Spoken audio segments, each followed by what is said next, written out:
Good early afternoon. We are live. I'm Andy Andrews. You've joined us on the Blue Plate Special. We got people in the studio today, and we got a great show. Dawn Keller-Middick, you're back. How you doing? We're doing great. Where have you been? Marcy Coster-Taylor, good morning. You got your pink Ernie and blue Fred? Awesome. I'm so glad. The animals are a lot bigger and more plush than you expected. Well, they are awesome. Dave Larder, greetings from 115 degree Phoenix. You're dreaming of a 40 degree Dead Horse, Alaska. Yeah, that would be nice right now, but you don't even want to dip your toe in it because you don't want to be there a couple of months from now. Phyllis Smith, hey, in a few minutes, you're sitting in your semi in Maine waiting on your company to find you a load back to Indiana. I'll eat a lobster while you're there. Heather Olson, happy Tuesday. How are you doing in Utah? And you shared, thank you very much. We're excited to be here. Hey, you guys, Mammoth Cave. That's where you've been. Well, you know, we can all kind of show where we have been with our t-shirts. I've been to Sand Dollar Lifestyle to get my t-shirt. This is the clothing coordinator for the Blue Plate Special, Sand Dollar Lifestyle. Christy Woods, hey, my sister. You know, we're still eating from what you brought yesterday. Christy, every now and then, Christy has this office kind of like Pavlov's dog. You know, my sister walks in and everybody starts salivating, and she doesn't always have food. And you know, people are starting to get aggravated at her when she comes without food. Just like, but yesterday was special. It was great. Martin Simmons, Haida Gomer from Floyd the Barber. Well, today it's starting to get kind of cloudy. The hurricane's not coming here, but man, we're praying it away for the people who are about to get it. Serena Gardner, how are you doing? In Ferndale, Arkansas. Dave Uco, hey. Dina Kilpatrick went to Gospel Fest this past weekend. The heat index was up to 110 degrees. Wow, a gospel festival in 110 degrees. Well, some gospel festivals will tell you about hell, but that one showed you what it was going to be like if you had to go. Oh, man. Today, we have something very special. We have people that are asking for rain. There's nothing I can do about that, but my wife has been asking for rain. In fact, now I'll go home in the evening and she'll go, did it rain? Did it rain at the wharf today? No. It didn't rain here either. I don't know, what is the fascination? But my wife gets that from her mother. Her mother was like a weather watcher.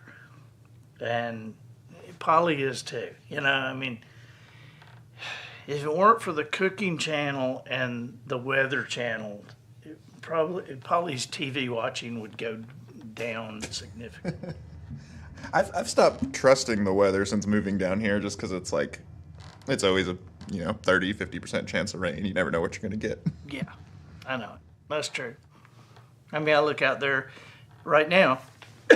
It looks like a storm is coming, but I don't believe it. I don't think it's going to rain.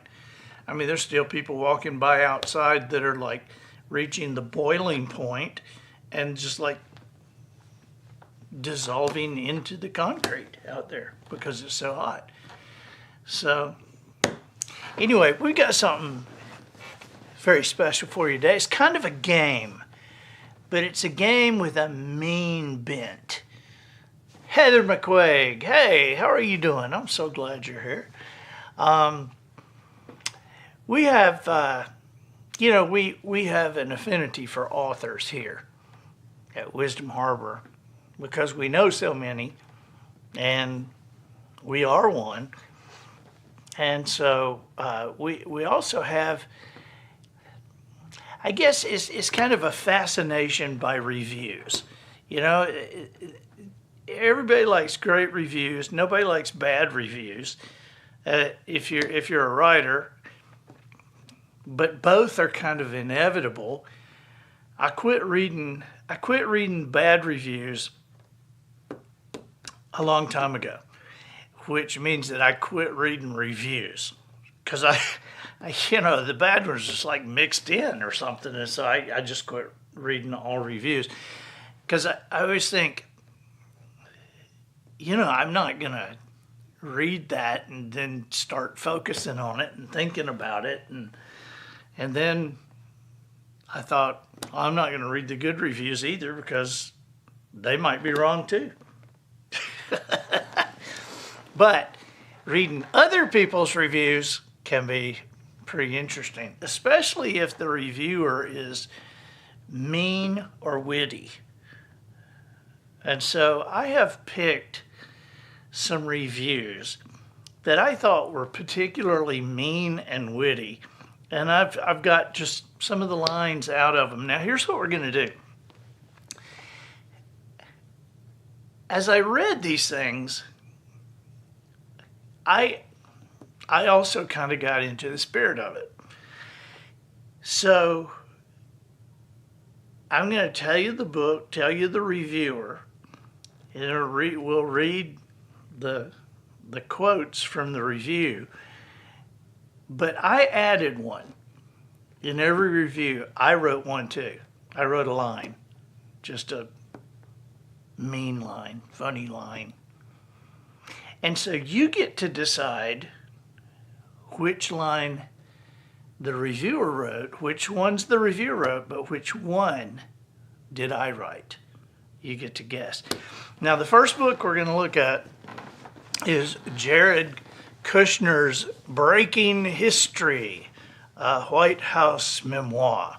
And so this was reviewed by the New York Times. And the review in the New York Times, these are some of the lines. It's a title that, in its complete lack of self-awareness, matches the book's contents.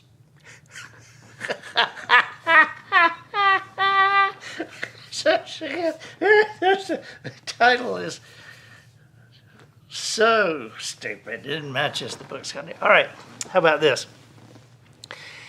He betrays little awareness that he was in demand because he was in over his head, a cocky young real estate heir who happened to unwrap a lot of Big Macs beside his father-in-law. That's just pretty mean. That's just mean. Yeah, dude, you don't understand you're famous because you ate at McDonald's with your father-in-law. All right, here you go. If Kushner's brains were dynamite, there wouldn't be enough to blow the bad toupee off his head. All right. This book is like a tour of a once majestic 18th century wooden house now burned to its foundations that focuses solely on what's left in the ashes. Think the reviewer liked this book? Okay. Reading this, now this one, okay, all right. Reading this book reminded me of watching a cat lick a dog's eye goo. What a queasy book to have in your hands. Okay, which one did I write? Do you think I wrote the majestic 18th century house burned to its ashes? Do you think I wrote the dynamite blowing the bad toupee off his head? Just give me a thumbs up and you think I wrote that one. The real estate heir unwrapping Big Macs beside his father-in-law, or the title that has a complete lack of awareness. You're right. I wrote the bad toupee. If your brains were dynamite, there wouldn't be enough to blow the bad toupee off your head. Okay? All right, so there's Jared Kushner's memoir getting like crushed. Okay, and these are relatively new books. Jody Rosen with the Los Angeles Times wrote this review on Bob Dylan's book, The Philosophy of Modern Song.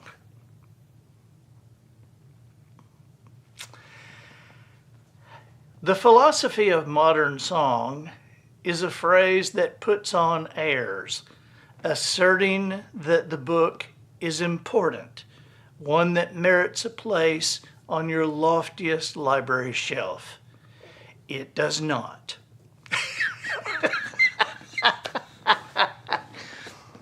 All right? As a work of prose, the philosophy of modern song is relentless. It rip-snorts along, charging from song to song, idea to idea. Not quite a philosophy of modern song, or at least not a coherent one. Well, what do you expect when it's Dylan? It's not going to be coherent. I know. I mean, are you expecting coherence? I like that word, though, rip snort. Yeah, rip I'm snort. going to use that Yeah. today. Well, the answer, my friend, is blowing in the wind. You have to plow through 46 chapters before encountering a song by a female artist. Oh, so she's mad about this. Yet women loom large in his consciousness and are omnipresent in his pages, appearing in such monstrous form that I began to feel like a therapist, sneaking glances at my watch while the crackpot on the couch blurts one creepy fantasy after another.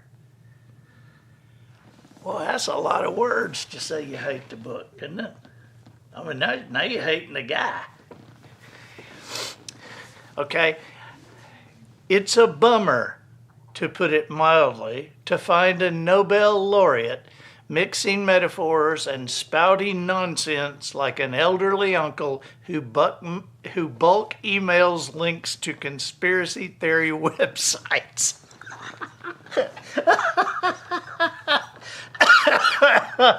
Okay, let's see. In the end, Dylan can write songs, but that's it.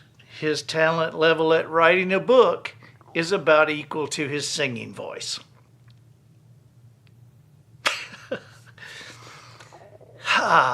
Belinda Ellington Bates says, dang. Yep. Okay, so that was Jody Rosen from Los Angeles Times. Now, which one was Andy Andrews from Wisdom Harbor Press? The Philosophy of Modern Song, a phrase it puts on airs.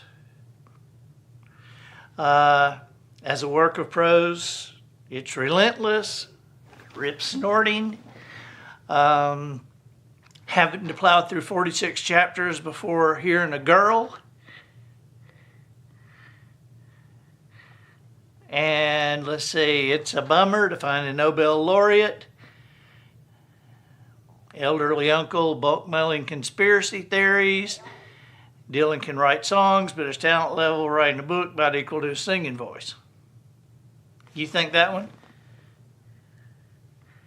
Well, you guys are tagging me. That's the one I wrote. Am I that transparent? Yeah, that was mine, because I do think, I mean, I don't know about his talent level for writing a book, but I bet the guy is the worst singer in the world.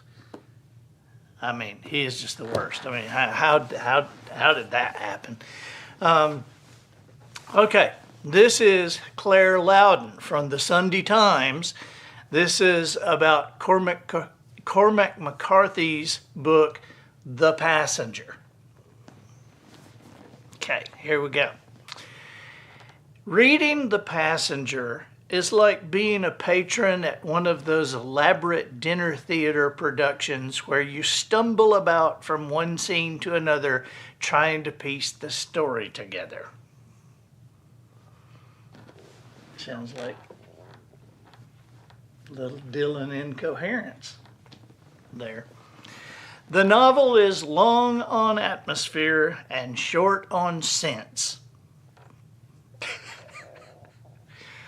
He writes about everything in the world you wish were otherwise. James Joyce is invoked, I suppose, in an attempt to convince the reader that this is great literature.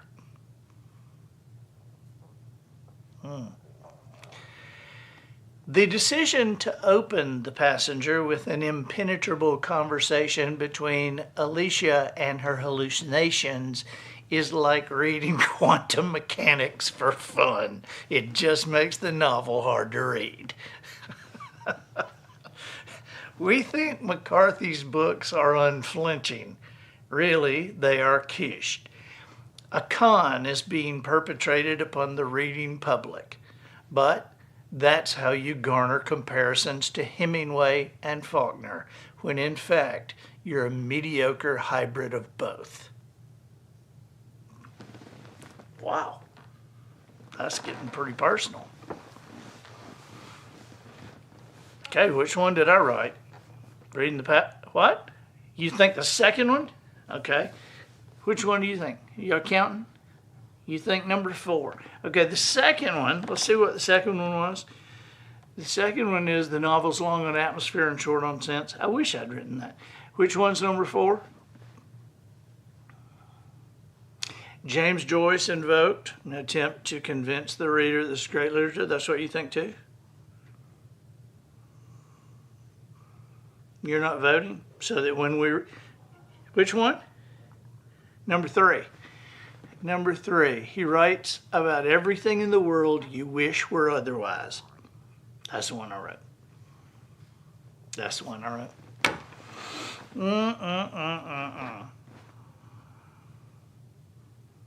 I wish I'd written the part about that's how you garner comparisons to Hemingway and Faulkner, when in fact you are a mediocre hybrid of both. I wouldn't have written that though. That's just too mean. That's just too mean. I'm just telling you, I'm not mean. Sometimes I'd like to be mean. Sometimes I kind of feel mean. But I'm. You try your best. What? You try your best. I do. I try my best. But not being mean is why I don't have very many followers, I think. Because this is just a social media phenomenon that I have noticed. That people pretty much like me, I guess. I don't know of a bunch of people that dislike me actively. I'm not mean. And people kind of like me, and so and it's taken me years to get the social media followers that I have, which is not a ton. And then somebody like Glenn Beck, people hate his guts. There's some people they hate Glenn, and he's got like 15 million followers. I guess I'm just going to have to get meaner.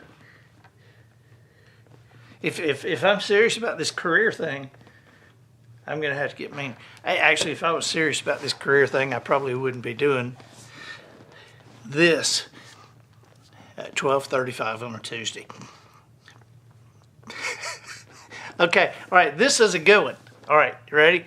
Now we're going to get on to a legend. This is Steve Donahue doing the review, and the review is on Henry Kissinger's book Leadership: 6 Studies in World Strategy.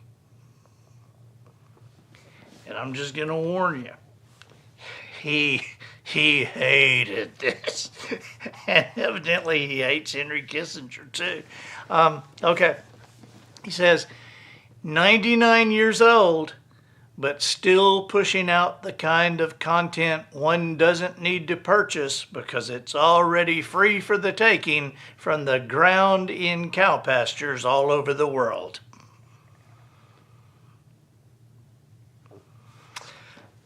$99. Okay, Henry Kissinger might not be able to climb a flight of stairs anymore, but he's still capable of telling a lie before he's even finished the table of contents. Wasn't he Nixon's chief of staff? Or was he Nixon's foreign affairs or State Department? What was he? The United States Secretary of State, National Secretary of Security. State. For Nixon and Gerald Ford. I just can't imagine reading a book of someone that you just like already hate. Like I can't hardly watch a 30-minute show with someone I can't stand, let alone how many hours a book. I know. And you know good and well. You know good and well when this person, this reviewer got the book, he said, either said, I'm going to review this, or somebody said, you're going to review this. And he knew what kind of review it was going to be before he ever started it. He knew. I hate Henry Kissinger. I hate him. And I'm going to review his book just to tell everybody how much I hate him. I guarantee you. Wait, where are you going? You can't leave. No, it don't matter that you know him. You can't leave. Okay? This book carries with it the literary importance of a hole in the air. The literary importance of a hole in the air. Leadership might very well be Kissinger's most hateful book, even surpassing 2014's truly odious World Power. I mean, we're getting 2 books in there. We're reviewing, we're killing him twice. Listen to this coup de grace. It's his 19th book. Here's hoping it's his last. Wow. At least 99. It probably will be his last. Okay, so pushing out the kind of content. Which one? Number 3? Number 3? You aren't listening. You got a baby. Number 3, everybody thinks number 3, the book carries with it literary importance of a hole in the air. And you say which? Number 2? You should have just not voted because it's number 3. Yep. Boy, you guys have me nailed. They have me nailed today. Usually I feel like I'm a little more hidden than that. Right. Oh well. Okay. Here we go. This is Joanna Thomas Core from the Sunday Times, and she is reviewing Lisa Taddio's Ghost Lover. The name of the book is Ghost Lover. And Lisa Taddeo is a social media phenom. Okay, so the review says, success on social media has encouraged the author to believe she is one. Whew, okay. This book is the literary equivalent of chasing clicks.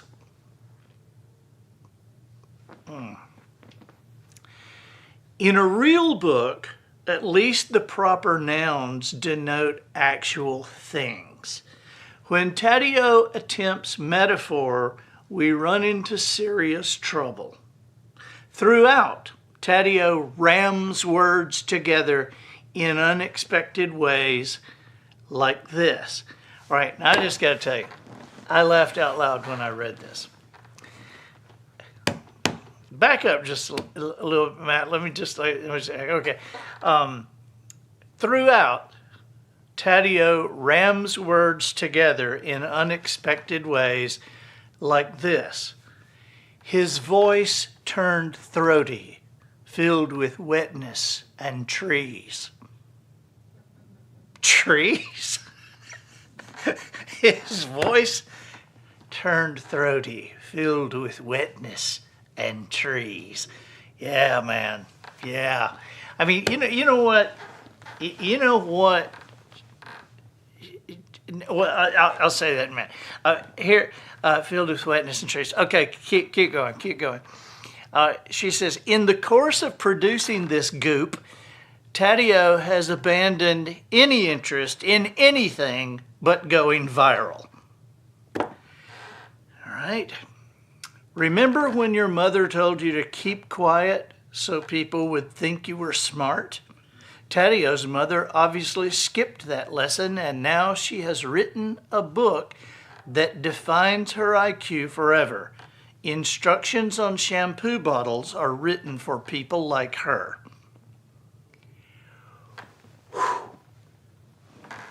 Wow. Okay. Which one? What's your, you vote for number 1? Number 3? Number 1? I'm having a hard time seeing through that. Oh, number 2. 1 or 2? 1. Okay. 1, and 3. All right. Which one's number 1? Success in social media has encouraged the author to believe she is one. Okay. I did not write that. So let's see if I wrote. Which one's number 3?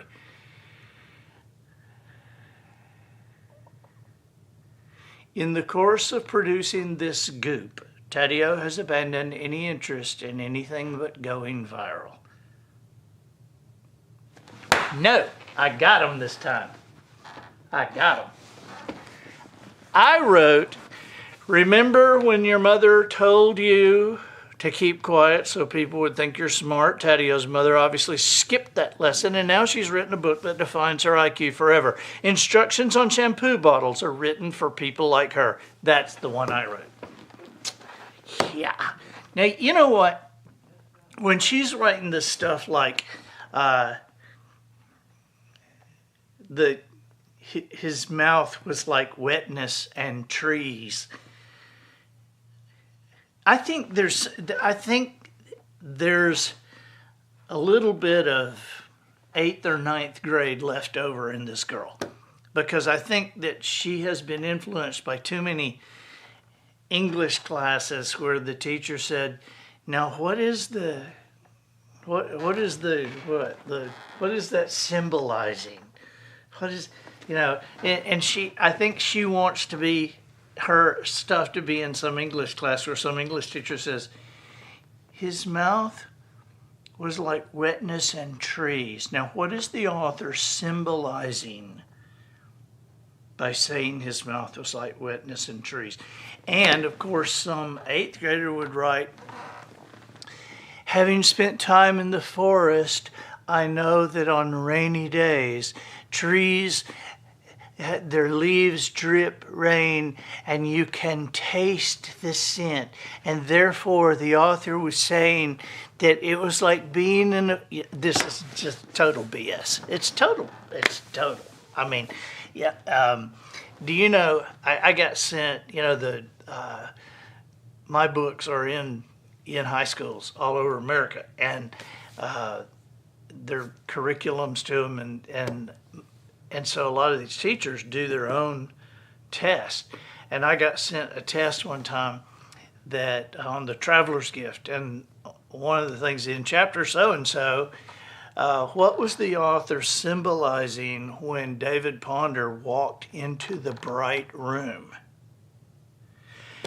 And I read like 30 answers to this. These poor kids were like, a future of hope. And it's just like, and I got thinking like, I don't remember that. So I went to that chapter, read that, and I, as God is my witness, he's walking in a room. It's gonna be bright. It's gonna be dark. It's just bright. He walked into a room. You got to have more than that. So he walked into a bright room. But But it also makes me think all the time we spent in high school on Faulkner's symbolism, and I wonder if Faulkner's just like laughing his butt off, just going, yeah, he just walked into a bright room. Yeah, it was nothing. Okay. Kellyanne Conway has written a book. It's called Here's the Deal, a memoir. And so Slate reviewed this, which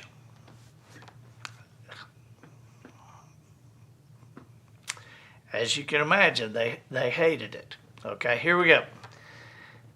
500 pages packed with more score settling than a Quentin Tarantino movie. Conway hates everybody.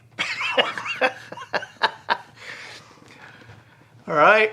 Let no one call this book meticulously edited. Conway feels most alive when she's seething at the overrated, underachieving men who had ridiculed and dismissed her for years. Whew. Despite my initial skepticism, I have decided Conway has great value as an author. Every word I read reminded me to take out the trash. This book can be read as the delusional account of a scorned woman, but it can also be read, and will be, as an advertisement for her own consulting business. That's true. That's true. Only a fool would trust her, but only a bigger fool would write her off. Okay, which one did I do? Give me a number. Number 3. And you say number 2. Number 2. Number 2. All right, let's see. Number 2 is let no one call this book meticulously edited. I did not write that. I did not write that. Okay, which one did you say? Which one? Number 3. All right. Number 3 is Conway feels most alive when she's seething at the overrated, underachieving men who... No, I didn't write that. I didn't write that either. I got him again. Okay, which one did I write? You don't know, do you? Let's see. No. Yes, that's it. That's the one. Despite my initial skepticism, I have decided Conway has great value as an author. Every word I read reminded me to take out the trash. I wrote that. I would be a good mean reviewer. I'd be good at being mean. Is that it? That's the last one? I was having fun kind of just meaning it up,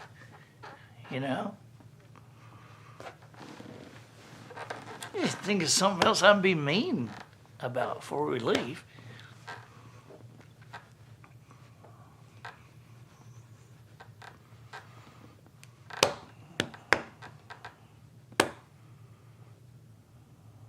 Hey, let me ask you this. I'm just curious in the studio audience. How many of you are gonna watch presidential debates?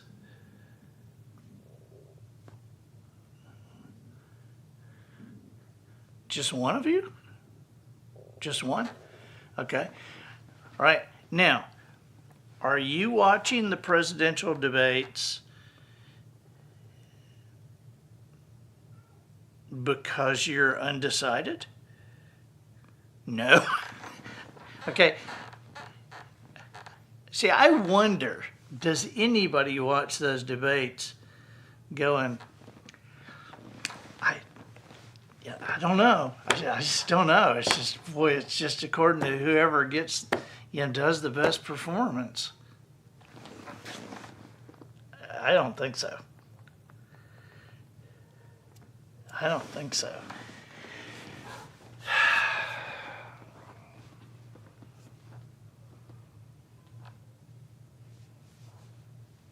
I've often thought in those presidential debates, I've often wondered who the heck is coaching these people? I mean, it's like, seriously? Who is coaching these people? Are they not around any normal people that... I've thought for a long time, I used to work as a comedian, and I've got some comedian friends, and if any one of these guys is ever smart enough to hire 5 or 6 comedians for debate prep, he will kill. I mean, this is the person who will kill. So, because I've even sat and watched debates with a comedian, and, Polly gets on to me about talking to the TV. But my mind is going like crazy. And so I'm always thinking about, say this, say this, say this. And Kevin Perkins says it's like watching NASCAR waiting for the wreck. It is. I mean, you're kind of watching the debate to see who's going to screw up, not to see who's going to do great.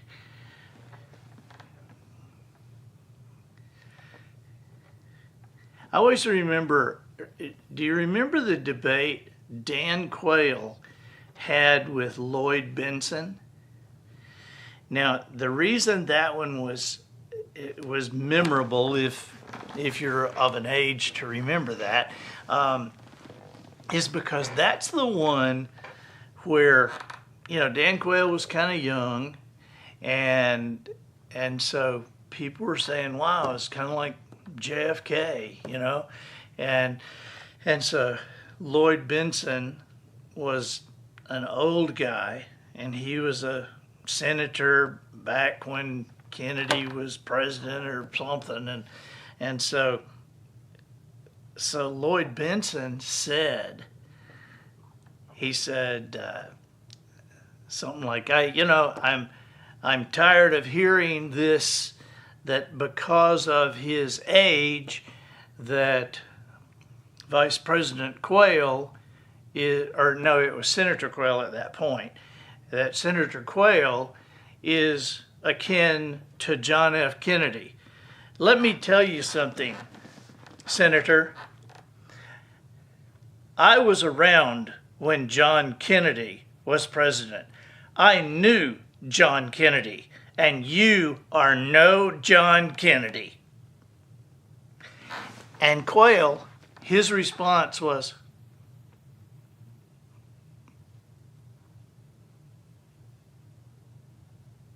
it was awful. It was awful. You're thinking, dude, say something. Do something.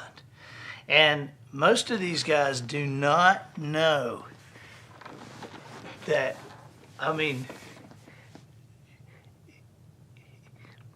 the thing to do half the time when you get in trouble is laugh. Because you calm people down, because people were like horrified, on both sides. It was just like this tense thing. And I looked at that and I thought, well, here's what you say. And I also thought, if you're preparing for a debate, how could they possibly know, or how could they possibly not know somebody was going to pick on that Kennedy thing? How could they not know it? Lloyd Bentsen was friends with Kennedy. People are calling Dan Quayle Kennedy. How could they not know? Because, you're going over every possibility. How could they not know?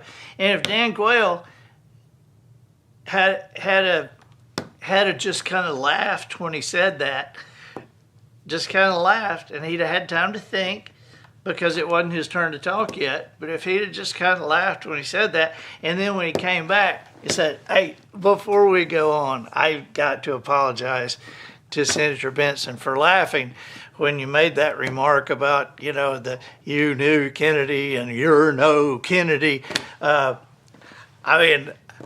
It's a great line, but through the years, after all we know about Kennedy and the affairs he had and the things he did, all I can say is thank God I'm not, right? Okay, so anyway, back to what I mean, something other than looking like a deer in the headlights. But usually it's, if somebody hires comedians, they're going to win. Now, Trump wouldn't hire comedians because he wouldn't want anybody to take credit for any line.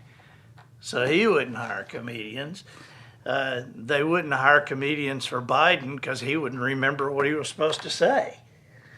So, yeah, no comedians this time, I'm thinking. I don't know. I just know that as we head into the campaign season, I won't be answering my phone at all because I hate those calls. And as far as television goes, I will only watch recorded things because that way I can go through all the political commercials. And I will only watch old recorded things because I don't want to see a modern sitcom that's doing a show where the kids learn about climate change or whatever the heck it is, I mean, just like you know who started this? You know who started that? Designing Women. Designing Women started this cause of the week thing.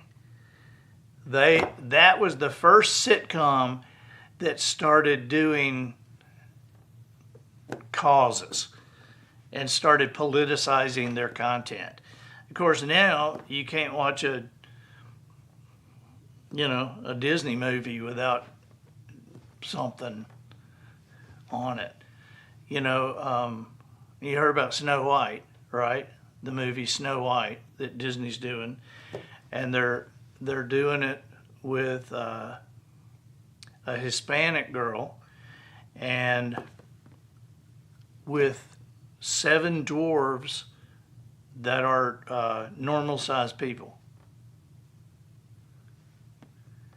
And, you wouldn't think anything about the Hispanic person really, except that the name Snow White refers to her skin. Now I'm sorry Snow White was white, but in the book it says she was called Snow White because her skin was white as snow. So, I don't know. I just think too many people know that. I predict disaster for this movie. I don't care. I don't care what they do. I don't care how they spend their money. They lost $900 million in the last 6 movies. I don't care. I read an article this morning. You go to Disney and people are really, really upset because there's guys in dresses greeting kids on the rides. And somebody's upset that they're upset.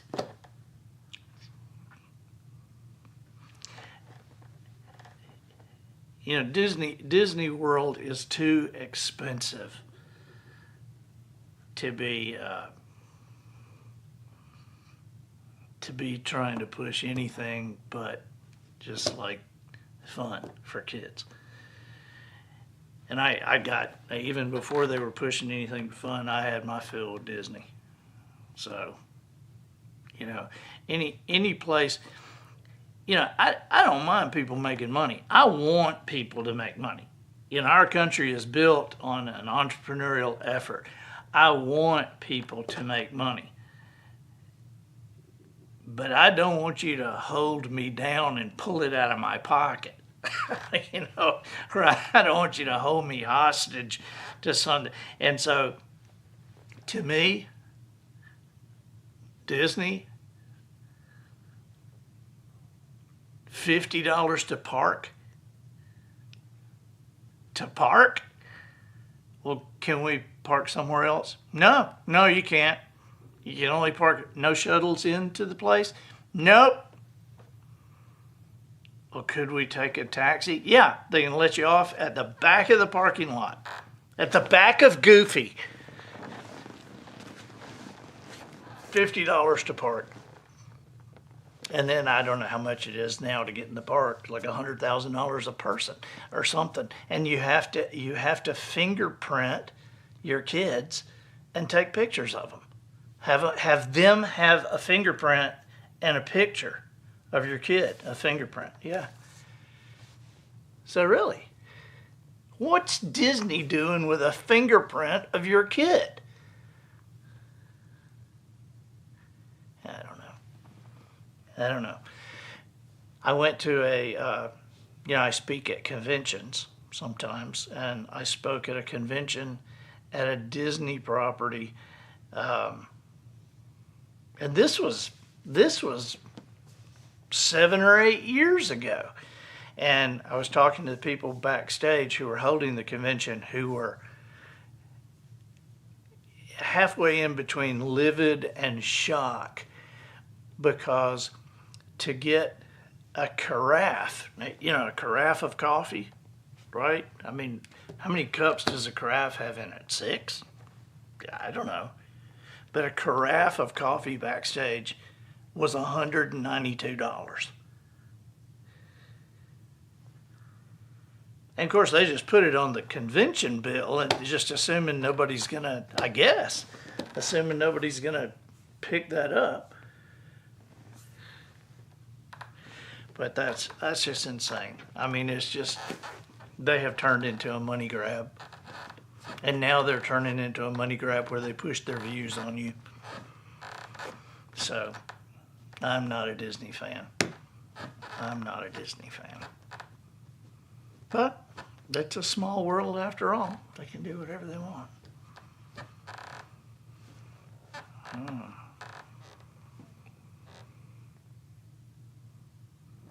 Do you know that in one of my books, I think maybe it was Bottom of the Pool, where I tell the story of Walt Disney getting fired from his first job because of they said lack of imagination. And I wanted to end that chapter with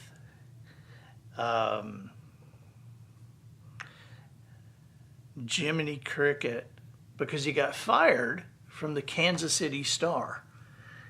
And so, which means that Kansas City passed on Donald Duck, Mickey Mouse, all that stuff, because they said he had no imagination. And I wanted to end the chapter with Jiminy Cricket doing a verse of "If You Wish Upon the Kansas City Star." Makes no difference where you are. And Disney wanted thousands to do it. I'm like, I'm just using 4 lines, and they aren't really even the lines. Whew. Man. I could get mean about Disney. I'm not a mean person, but I could get mean. Now, you've heard me say this before, but just let me leave on this. Don't think that Walt Disney was cryogenically frozen. That's been a big rumor for years, and he was not. I know that for a fact. He was not cryogenically frozen, because if he had been, Disney would have already had him on display and figured out a way to charge people to see him. So you can bet he's not. See, there's things you can back you can back check. Just like people say, Elvis is not dead. No, he's dead. He's dead. And how do we know he's dead? Well, we know he's dead because if he wasn't dead, and if they were just like faking it, you know good and well his PR team would have backed off that he died on the toilet thing.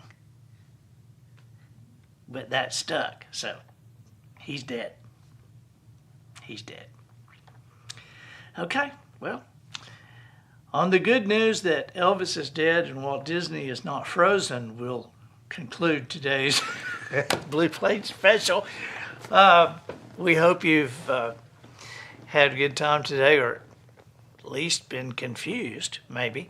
But for all you people who it's work time, and I've actually got a call I got to get on. I'm gonna go out and say hey to everybody, and say hey and just shake your hands and pat you on the back, and then I've got a call I got to get on. So everybody get back to work. Bye-bye.